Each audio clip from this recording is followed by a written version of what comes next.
Hi friend, नमस्ते। कैसे आप लोग? आशा करती हूँ ठीक होंगे। आप लोग के सामने बहुत ही प्यारा कृष्ण जन्म सोहर गीत लेके आ गए हैं और राम जन्म सोहर गीत पे भी गा सकते हैं। सोहर गीत ही यह बहुत ही प्यारा गीत है। और वीडियो पसंद है लाइक और कमेंट जरूर करिए। कमेंट में जरूर बताइए गीत मेरा कैसा लगा। चलिए शुरू करते हैं। दर्द से व्याकुल कौशल्या रानी मेघ से आरज करे हो, मेघ जानी बरिसायावा धके धमावत राम जय जनम लिहले मेघ जानी बरिसायावा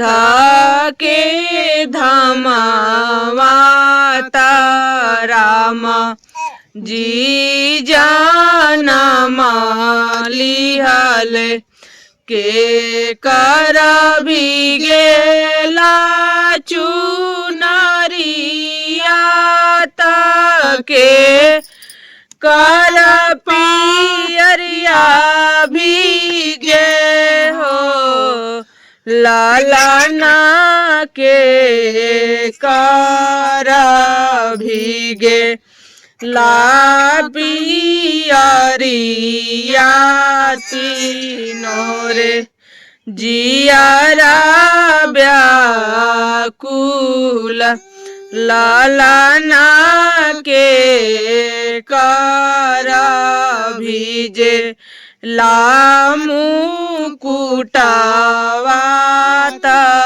राम जी जनम लिहले बीज तो मेरा जा भागेला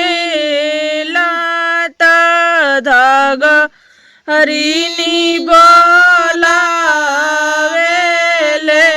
हो, धगरिनी चली चला हम रे आंगनावात राम जी जनम लिहले धगरिनी चली चला हम रे आंगनावात राम जी जनम लिहले धगरिनी आईली महलिया गन वामे ठाड़ भैली हो, लालना धगरिनी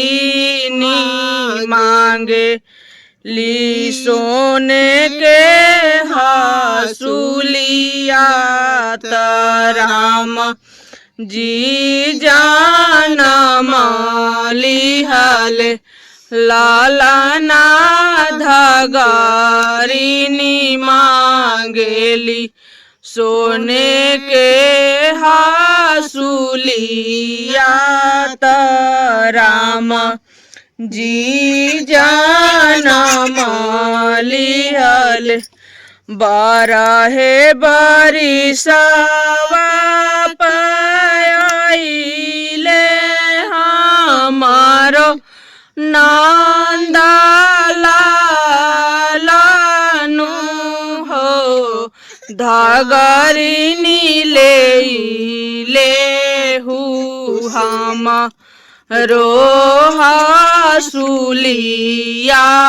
खुशिया मन से रहा। वीडियो पसंद है लाइक कमेंट जरूर करें। जय माता दी, हर हर महादेव।